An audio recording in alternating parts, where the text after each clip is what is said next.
പൊതുവെ നിങ്ങളുടെ കൂടെയുള്ള ഈ പറയുന്ന സന്തോഷ് വർക്കി അല്ലെങ്കിൽ അലിൻ ജോസ് പെരേര, അഭിലാഷ് ആട്ടെ എന്നൊക്കെ പറഞ്ഞാൽ അവരുടെ വീഡിയോസിന് ഏറ്റവും കൂടുതൽ വരുന്ന കമന്റുകൾ എന്ന് പറഞ്ഞു കഴിഞ്ഞാൽ മോശം കമന്റുകളാണ്.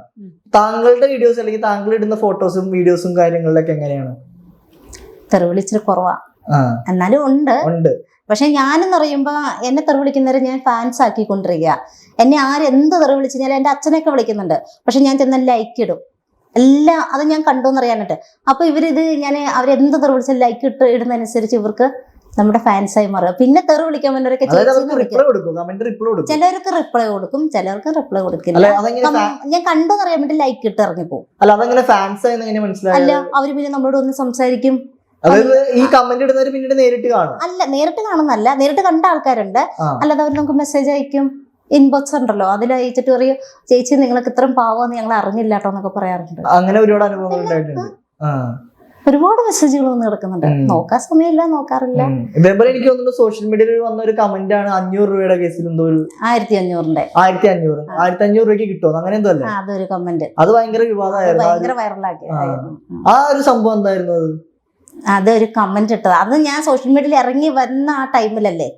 അപ്പൊ അങ്ങനെ ഒരാളിങ്ങനെ കമന്റ് ഇട്ടു, ഞാൻ അതിന് ചെന്ന് തിരിച്ചതിന് കമന്റ് ഇട്ട് കൊടുത്തിരുന്നു. പക്ഷെ അതെനിക്കൊരു ചാനലിൽ പറയേണ്ടി വന്നു. അങ്ങനെയാണ് അത് ഭയങ്കര വൈറലായി പോയി. അല്ല, ആ ആള് ആ കമന്റ് ഇട്ടതിന് ശേഷം ഇപ്പൊ ഈ പറഞ്ഞ പോലെ ബ്ലോക്ക് ചെയ്ത് മൊത്തത്തിൽ ഈ പറയുന്ന ആള് ഫാനായ ഫ്രണ്ടായ അങ്ങനെ അല്ല, അതിനെ കുറിച്ച് വിവരമില്ല. കാരണം ഞാനത് പ്രതികരിച്ചു എന്ന് അറിഞ്ഞപ്പോ തന്നെ പിന്നെ പുള്ളിയുടെ അക്കൗണ്ട് കിട്ടത്തില്ല. ഞങ്ങൾ എല്ലാവരും മാറി മാറി നോക്കുന്നുണ്ടായിരുന്നു. അങ്ങനെ ഒരു അക്കൗണ്ട് ഫേസ്ബുക്ക് ഇല്ല പുള്ളിയുടെ, മാറ്റിക്കാണും. അത് ചിലപ്പോ നിങ്ങൾ ഈ സോഷ്യൽ മീഡിയയിൽ വീഡിയോസ് ഒക്കെ കൊടുത്തോണ്ട് പറയുന്നുള്ളതുകൊണ്ടായിരിക്കാം, പേടിച്ചിട്ടുണ്ടാവും. ഇപ്പൊ ഇനിയിപ്പോ ഉള്ള ഫ്യൂച്ചർ പ്ലാൻസ് എന്താണ്? ഇനി ഇങ്ങനെയൊക്കെ അങ്ങ് പോകണം. ചെറിയ ചെറിയ ഫിലിം വർക്ക് കാര്യങ്ങളൊക്കെ ആയിട്ട് എന്തെങ്കിലും നല്ല അവസരം കിട്ടിയാൽ പോകും.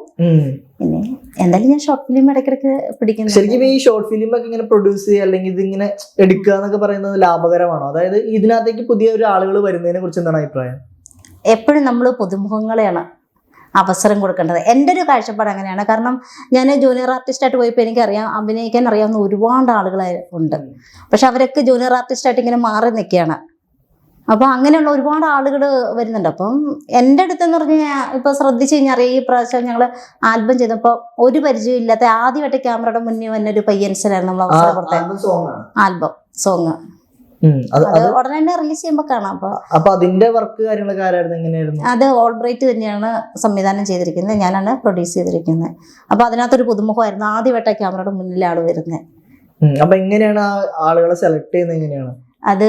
ഞാൻ ഡയറക്ടർക്ക് വിട്ടുകൊടുത്തേക്കുക, ഞാനൊന്നും ചെയ്യാറില്ല, എല്ലാം ഡയറക്ടർക്ക് പൂർണ്ണ സ്വാതന്ത്ര്യം കൊടുത്ത് ആരാണോ ഡയറക്ഷൻ ചെയ്യുന്നത് അവരാണ് സെലക്ട് ചെയ്യുന്ന ആളുകളെയൊക്കെ. പണം മുടക്കല് മാത്രമേ ഉള്ളൂ, അല്ലാതെ അവർക്കറിയാമല്ലോ അവരുടെ ഒരു സ്ക്രിപ്റ്റ് ആണെങ്കിൽ അവരുടെ ആ സ്ക്രിപ്റ്റിനനുസരിച്ചുള്ള ആൾ ആരാണെന്നുള്ള അവർക്കറിയാമല്ലോ. അപ്പൊ ഞാനത് എടുത്തോളം പറയും. പിന്നെ അവരെനിക്ക് ഫോട്ടോ ഇട്ട് തരും ഇന്ന ആളാണെന്നും പറഞ്ഞിട്ട്. എല്ലാം പോകുന്ന സ്വാതന്ത്ര്യം ഉണ്ട്. ഈ അലിയേട്ടന്റെ പെണ്ണ് ആൻസി അലിൻ ജോസ് പെരേര ആണ് ഓൾറെഡി അഭിനയിക്കുന്നത്, നിങ്ങൾക്ക് അറിയാമായിരുന്നു? ഞാൻ എന്റെ സ്ക്രിപ്റ്റ് പോലും കേൾക്കാതെ ബ്രൈറ്റിന് പിടിയുന്ന ഒരു ആളില്ലാതെ, പ്രൊഡ്യൂസ് ചെയ്യാൻ ഒരാളില്ലാതെ വന്നപ്പോൾ ഞാൻ വന്നതാണ്. അന്ന് ഒരു രാത്രി കൊണ്ടാണ് ബ്രൈറ്റ് കഥ മാറ്റി എഴുതി. ഞാനത് കേട്ടിട്ടൊന്നുമില്ല കേട്ടോ. ഞാൻ ആ ലൊക്കേഷനിൽ വന്നപ്പോഴാണ് എടുത്ത് വായിച്ചു നോക്കുന്നത്. എത്ര രൂപ ചെലവായ ഒരു ഷോർട്ട് ഫിലിമിന് മൊത്തത്തിൽ? അത് മൊത്തം ഒരു 24 ഏകദേശം അത്രയൊക്കെ. നിങ്ങൾക്ക് ലാഭകരമാണോ അതോ? അത് വെച്ച് നോക്കുകയാണെങ്കിൽ അലിയേട്ടന്റെ പെണ്ണെന്ന് പറഞ്ഞ് നോക്കുകയാണെങ്കിൽ നല്ല ബഡ്ജറ്റ്, അത് മൂല്യമുണ്ട് അതിന്, ആ ഒറ്റ ഇതുകൊണ്ട്. അതുകൊണ്ട് എനിക്കത് ലാഭം എന്ന് തന്നെ പറയാൻ പറ്റുള്ളൂ.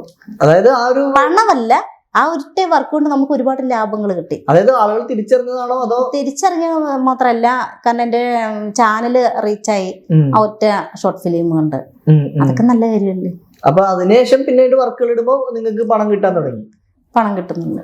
അപ്പൊ അങ്ങനെ നോക്കുമ്പോ അത് ലാഭകരമാണ്. ലാഭമാണ്, ഇഷ്ടമില്ല.